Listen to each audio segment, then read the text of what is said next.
Welcome back. We've got a special menu prepared for you two tonight. Yay! And there's good food too! No, the boss is the best. Hyman's already starting to forget what happened today. Oh, that voice. Is that who I think it is? Huh? It's you two. What are you doing in Fontaine?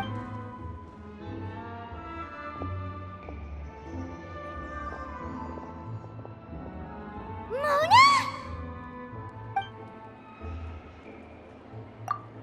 Seriously, nobody just uses a scry glass whenever they've got time to just see who they'll meet on the road. Still, we didn't expect to see you here. Wait, you're not a Fontanian. Well, I have some business to attend to here, so I booked a hotel in the city. I was just out for a stroll when Why did you think I was from Fontaine, though? Is that because Magistus doesn't sound much like a Mondstadt or... Yeah, let's go with that. Well, I used to have my own surname, which was, well, some other thing. Either way, the old hag told me when she took me as her disciple that there was nothing for it, really. She really is amazing at astrology, so I changed my name to what it is now according to her wishes. To my surprise, however, Magistus is not the name. It isn't? Nope. Although it is used by us in place of surnames, it generally just means great. Wow! Imagine including a boast in your name. Wait, are you gonna have to put that into your I reckon so. In any case, I'd give my disciple a name like this as well, if I were to take one. Astromancer Barbeloth Trismegistus. Whoa, that's a long one. My name means Mona the Great Astrologist. As for the old hag, hers is, in plain speech, the thrice as great Scholar of the Stars. Thrice as great? That's... I know, right? That's just how she is. She used to call herself Magistus, actually, but when she took me in, she changed her name to Trismegistus. Talk about excessive. Magistus is thus the calling card of our school, so to speak, which makes it about the same as a surname. It's all right if you don't get it. You can look into it further should you need to study astrology more deeply. That sounds terrible! But anyway, you're not Fontanian, are you, Mona? You're from Mondstadt, right? Well, I was born in Mondstadt, yes. My parents migrated to Dornman Port, and I traveled with the old hag for a while, after which I settled down in Mondstadt. Oh, that's a good thing then. At least we know you won't be dissolved by... Speaking of that, I'm sure you're aware that a bunch of things have happened here in Fontaine, right? I know you're not a local, but there's something ominous about it. Well, the water, I mean. That was the main reason, yes. Just a while back, the Steambird invited me to take part in a panel and speak about the circuit. The invitation was sent quite early on. I don't think anyone expected Fontaine to... What do you make of that prophecy, Mona? Just tell us what you think as an astrologist.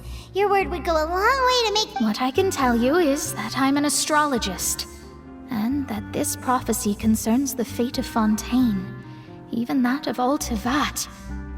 I'm afraid that this is not something that just anyone can do. If I could do it, you would no longer call me an... But on the flip side, the prophecy is so huge and powerful that it must surely come from a powerful visionary. Its contents involve the fate of the world. A visionary? Sounds really powerful and all, but does such a person really exist? Of course. The old hag could do it. And I'd bet there are others amongst those Hexenzirkel colleagues of hers who could do something similar. Huh? Are you sure? All right, I'll help you. Thanks, Mona. You're amazing as always. Oh, well, this is something only I can do after all. That's the greatest of astrologists for you. Of all the people we know, you know the star's the best. Indeed. Oh, sorry. I came to see what all the commotion was about. If there's anything you... Oh, whoops. Guess we were getting a little too carried away there. Well, I'll go tend to my own business now. And there she goes, quick as rushing water. And here we... Right, but we were able to recruit Mona's help, didn't we? Our Fontanian friends will thank us someday.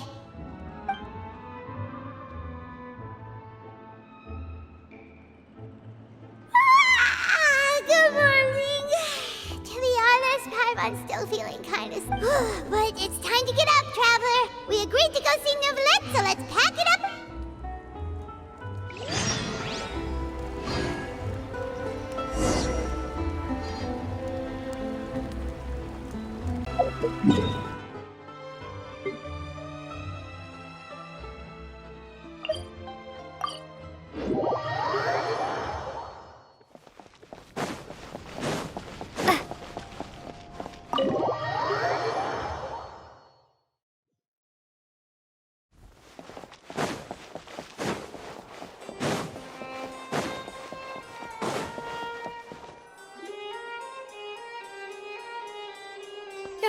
You're here! Finally! Is something wrong? Monsieur Neuvillette and Lady Farina, they seem to have...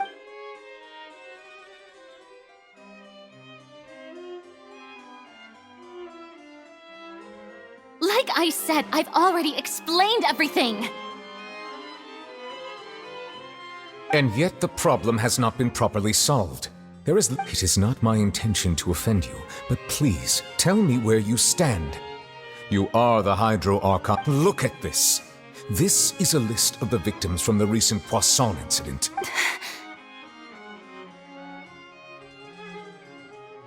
You mean... We did not arrive in time to avert this disaster. And I will say this once more. You must tell me everything you know. Yesterday, I found 3 stone slates in some ancient ruins near Poisson. Seriously?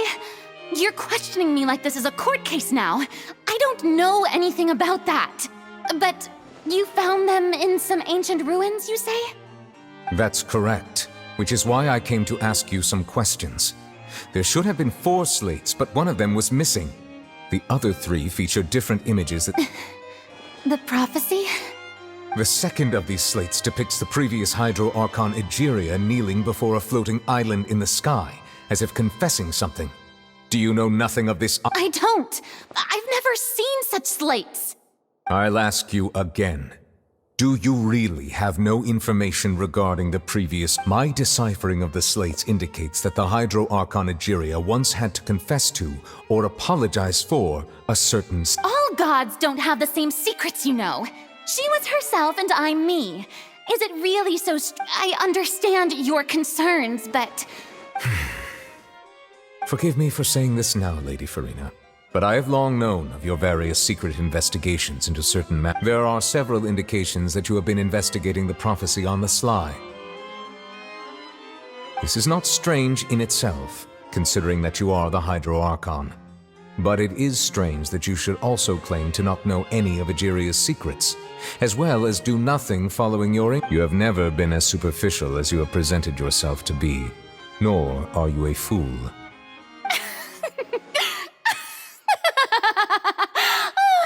So you've been watching me all this time, have you? I didn't think you were that type. You... Well, since you know about my secret investigations, then you should know There's no point questioning or suspecting me. You're the Eudix, but you're still my subordinate. You should be following my lead. Just trust in me, you're Archon, and do as I say. Never mind whether you can truly convince yourself to or not, that's all I have to say. We do not discuss this matter again. Oh, the opera's about to start. Toodles!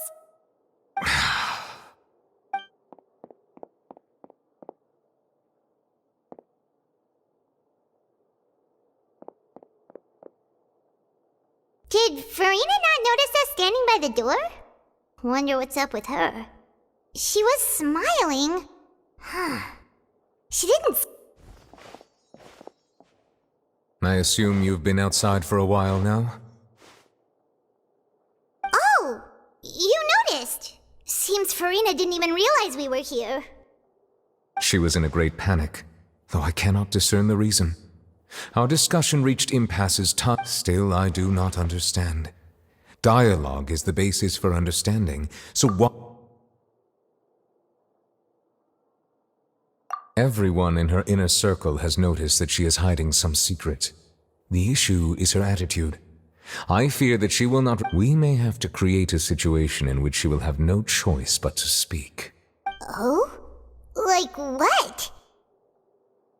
Normally, people will only reveal the truth when standing trial. Perhaps we must have the Hydro Archon experience just such a scenario. But Farina's seen so many trials, and she's really good at dodging questions. How do we make sure that she won't just slip away at the first chance she gets? We will need to consider this thoroughly, join forces with various parties, and then do what we can. If at all possible, I would prefer to recuse myself from this affair, but we must prevent the prophecy from coming to pass. This may be cruel to her, but all Fontaine is in crisis. The information a god possesses is too precious, and so we must take a chance on this. But who will lend us their aid to do such a thing?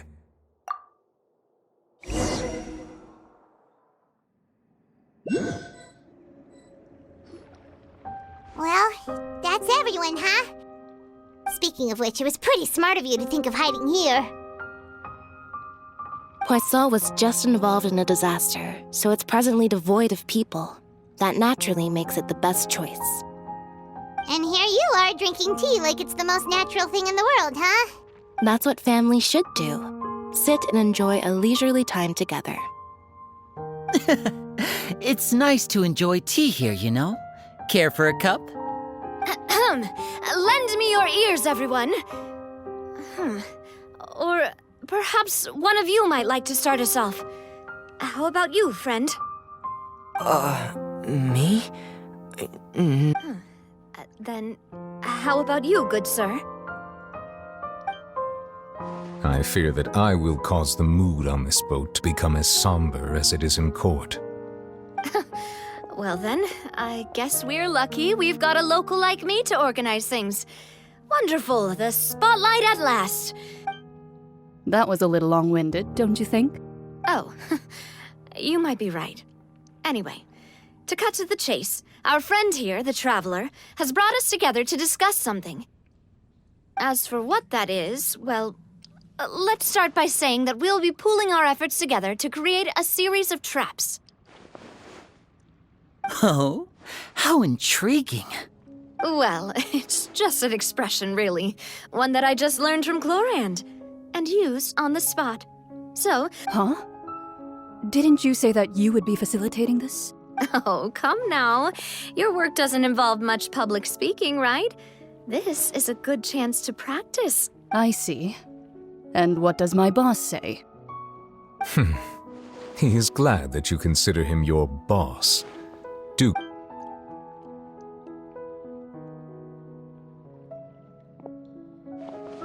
In that case, do any of you have experience?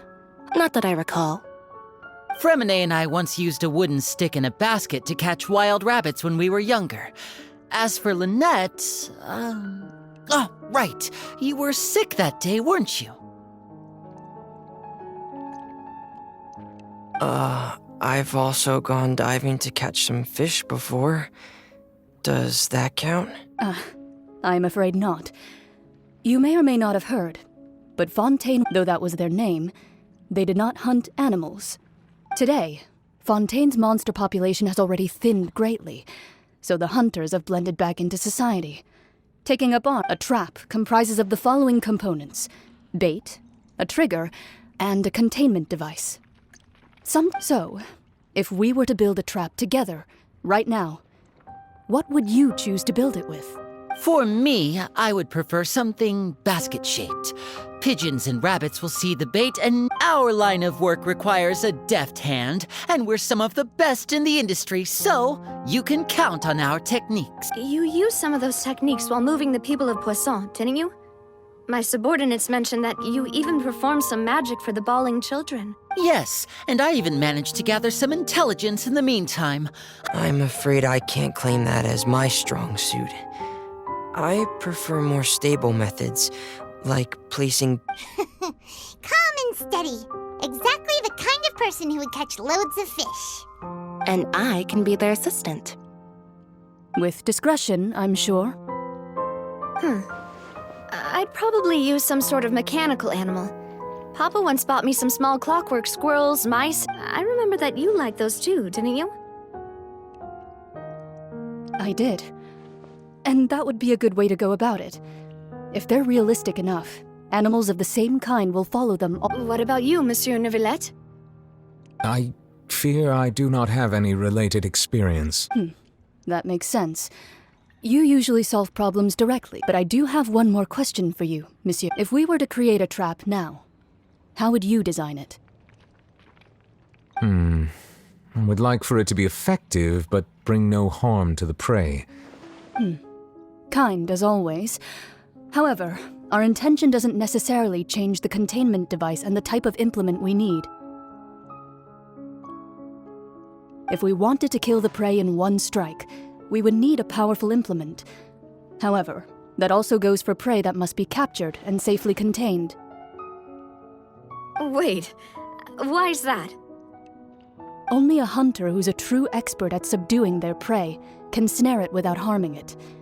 The line that divides life and death is often exceedingly thin. So are we... Huh. We hadn't thought of seeing ourselves as hunters. It kinda works, but maybe it's still not the best metaphor. If our means of capturing and dealing with our prey is to put them on trial, then the hunting metaphor is actually quite accurate. But we shall require much more courage than any hunter to judge. Oh, so that's what's going on.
It's been a tough few days, hasn't it? So much has been happening. Paimon didn't think the meetings would go on for so long, but everyone seemed pretty fired up, huh? Paimon thought they'd be at least a little frightened. Well, Fremine was, now that Paimon thinks... well... It's hard to say. Paimon doesn't have any experience with this sort of thing. But with you around, after all, you're the most reliable person in the world, aren't you? Did you just pour some tea? Paimon didn't notice you doing... what's that? Paimon's never seen that cup before! Don't be frightened. I'm just joining you two for tea. I merely refrained from saying anything till now. Who's that voice? But there's no one here! Ah, have you forgotten me already? Wait, you are familiar. You're the voice we heard from the sky in Sumeru. The voice from the sky, I fear that description is wrong. Though, not completely wrong. You're feeling lost now, just as you were feeling previously. Consider me a passerby, just accepting a commission from my friend's disciple on a whim. The prophecy. Yes, what has been prophesied will be fulfilled. You may view such things as the history of the future. What? Then is there any way we can stop it? I believe you have witnessed a failed attempt with your own eyes. Can everything in Tevat so easily... So you've caught on. Just as prophecies are usually only the future as seen from the perspectives of the gods, could things be happening in hidden corners where the gods' gaze does not fall? Are the things that you shall see different from the fate that the gods perceive? What is she talking about? I believe that you understand, right? Some things are ultimately. Fate shall serve as your only guide, no matter. This was good tea, by the way. Thank you for your hospitality. The voice.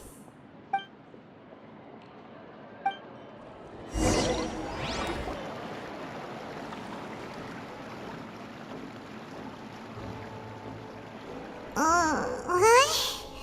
I want to hear someone talking. All right, coming. Hey, it's you who's getting lazy, okay?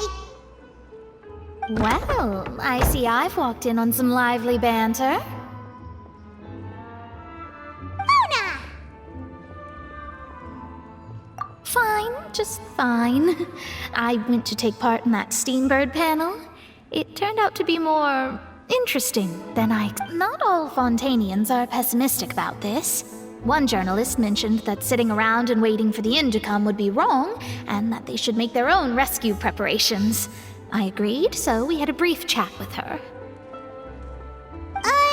Did she have pink hair by any chance? Why, yes, it was Charlotte. I assume you've heard of her, no? That daredevil journalist? I'm in full support of her view. Prophecies are very important, but how can people allow their lives to be commandeered by just a few words? That's right! Paimon's glad to hear something sensible for once. Ah, yes. About what we had discussed before. I did try, but I'm afraid I couldn't reach the old hag. I'll try again tonight, but I wouldn't... Huh?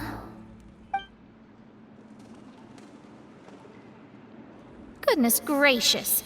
Are you serious? She said that even the god's gaze has blind spots. Pretty bold if you ask Paimon. The Hexen Circle members are certainly anything but ordinary. As for the mage named N, the old hag has mentioned her a few times, but I've never met her, and if she were still alive, she'd be... well... Whoa, the Hexen Circle sounds like a scary group. But they must really... Their abilities alone are pretty terrifying. If she came to see you personally, then the problem you're facing must Well, it's not like Paimon could understand anything she said. Yes, she was quite cryptic, but I suspect she means that there is still a way to turn things around. Perhaps it is something that you cannot know right now.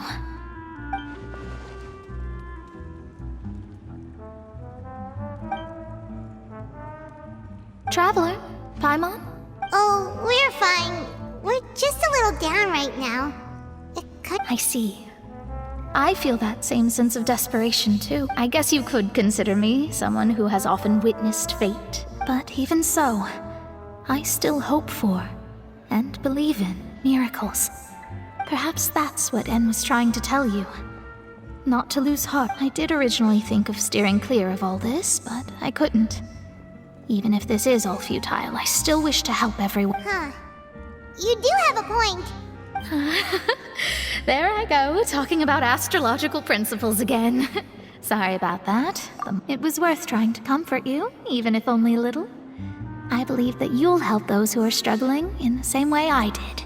I suppose that might be why we always seem to meet by Paimon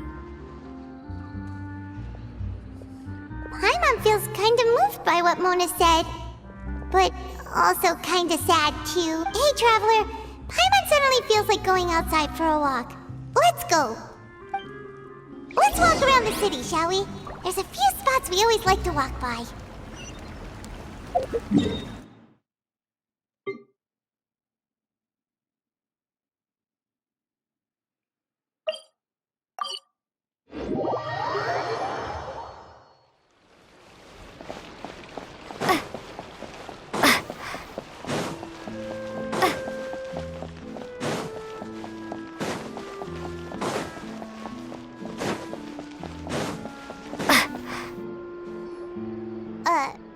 Huh? Our name? Let Paimon see! The underwater stronghold, the Fortress of Meripede, has continued in its noble autonomy, but that does not mean that others cannot interact with it. My recent attempts to enter the fortress bore little fruit. Huh. Guess Charlotte still hasn't given up on that. Thus, did an Outlander friend become the focus of this report, a blonde adventurer with their white fairy legends trailing in their wake. So while the fortress's interior remains a mystery behind closed doors, do journalist Charlotte's biggest scoop yet, the Traveler's Trail, World Walker. Huh. Charlotte took so many awesome photos of us and we never even noticed her. She hasn't been able to get a hold of anything at the fortress, so since we're easier to find, she's using us as the subject matter instead? Ugh, seriously? Well, fine. Those headlines and photos do look cool, so Paimon will forgive her this time.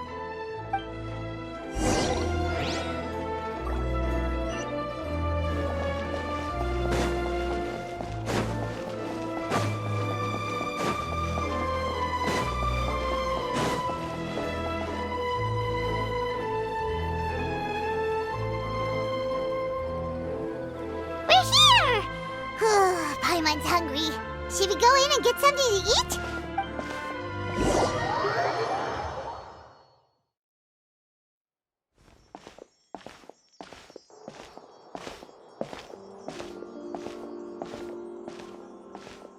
Hey, quick! Look! That's the limited edition, only 16 slices a day cake! It was so delicious the last time we tried it! Despite the tense situation we were in, let's give it another go. Paimon's sure it'll be great. 1 slice of cake, please. Someone showed up after all.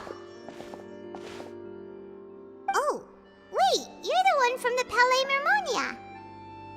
Oh, are you here to buy cake too? It seems Monsieur Nervalette was right. You really can eat. Wait, did he really say something like that? That's right. Even he has his own preferences when it comes to food. As for me, I love the cake and coffee here. Do you come here often? Usually every day. Every day? It's part of my daily schedule, apart from work. I shall have my cake and coffee.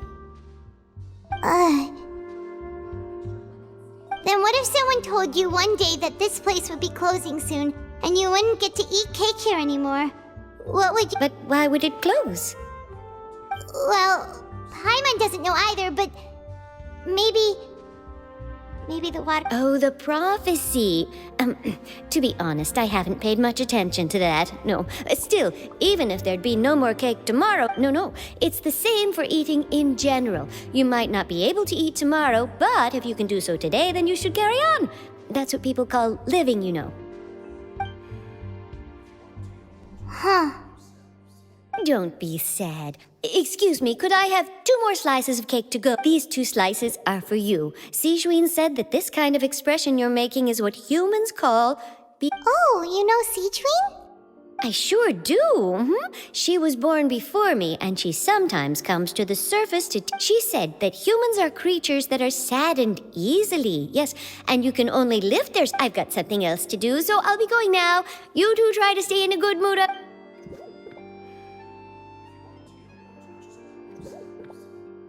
And there she goes!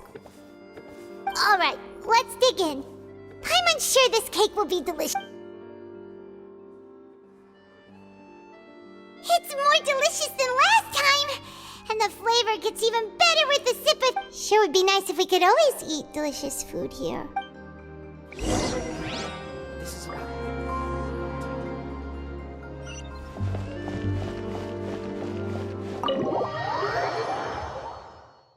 Oh! We're near the Steambird office! Let's go look for Charlotte and have a chat.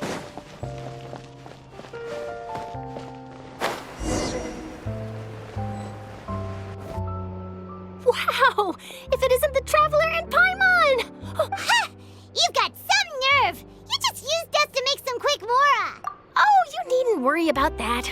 I heard that you were in Poisson some time back, so I sent you a letter to discuss just that. It's all right, though. I've set aside the amount intended for you. I've even set the table with some food. Really? Oh, you're the best! You're almost a little too easy to win over, Paimon. If I were a journalist with ulterior motives, you'd be— Oh, Paimon knows you're not like that. Still, what brings you here all of a sudden? Were you A friend of ours met you a while back, and when she mentioned it, we thought of coming to see you. Her name's Mona. Ah, so you know Miss Mona as well. She's a guest columnist for our paper. Really good one, too. She's so young and already such a brilliant astrologist. So she mentioned me? What did she say? She said that you're a real daredevil of a journalist. Nice. In which case, can this daredevil journalist dare to request an exclusive interview with the legendary traveler? Huh? So your article in the paper today doesn't count? Oh, of course it doesn't. That was more like live photography. What I'd like to do is dive deeper and ask you to talk about the things you've seen and experienced. Yeah, are we even qualified enough? Why not? If I say you're worth an interview, then you're worth it. But not right now, of course. I'll need a few days to prepare. Oh, in that case, we'll just chat when you— Oh, so that's a yes? Ooh, splendid! I'll tell the editor-in-chief immediately. I'll have to apply for lighting. Whew, so much to get done now. Talk to you later. Wait, Charlotte, Paimon's still got a question for you. And what's that? If, just for example, Fontaine were to be flooded tomorrow? Huh, that's the prophecy you're talking about, isn't it? I mean, I do hear about it often, but if you're seriously asking, then I might try and think of a way to leave Fontaine. Oh, but I'm still a journalist first and foremost. That means I have a duty to be reporting from what I've seen, most people don't know what they'd do should the worst come to pass. In truth, it might be better just to behave like normal rather than worry over. So in all likelihood, I'd probably still be prepping at the office for that interview of ours. I know what you're thinking. That sounds a bit sad, but I've always believed that it's best to do what you enjoy. Just think about it. If this nation really were to be suddenly destroyed tomorrow, but I still successfully finish an exclusive interview with a truly unique person, and then do you know what I'd do? Well, I'd write that story, send it for printing, and use messenger pigeons to get copies out to the various nations as soon as possible. I'm not a dreamer, nor am I a workaholic, but I do love my job, and I'd be proud of leaving such an article behind. I guess you could say that, but anyway, that's my answer. And That's so nice. All of a sudden, Paimon actually kinda envies her. Anyway, let's go and take a look at the sea, shall we?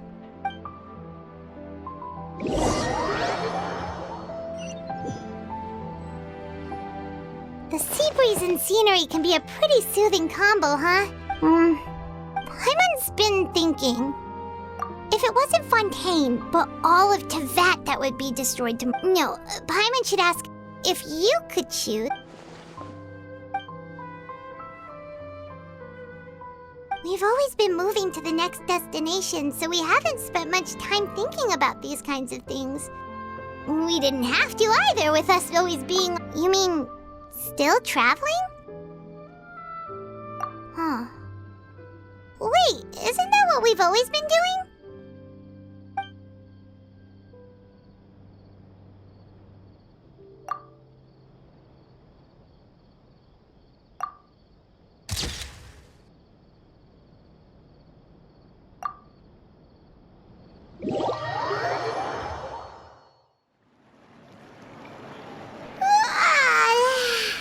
Feels like it'll grow mold, but it's still better than the Fortress of Meropide, that's for sure. It's not only damp there, but salty too. Ah, so the two of you are still here. Oh, you're from the Palais Mermonia, aren't you? Yes, I'm Isadora. Monsieur Nervillet sent me to look for you two before. I heard that afterward you went to the Fortress of Meropide. Not at all. I'm well aware that you're friends of his. Actually, I'm here to pass along a message from him. Yes, inside the Opera House. The Maréchaussée Phantom has declared the incident a small-scale— A riot?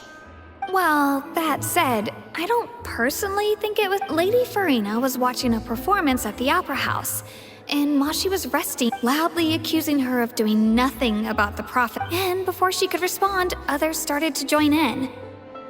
The crowd continued to grow, and protests against the Hydro Archon started to break out. So people have started to put the blame on Farina.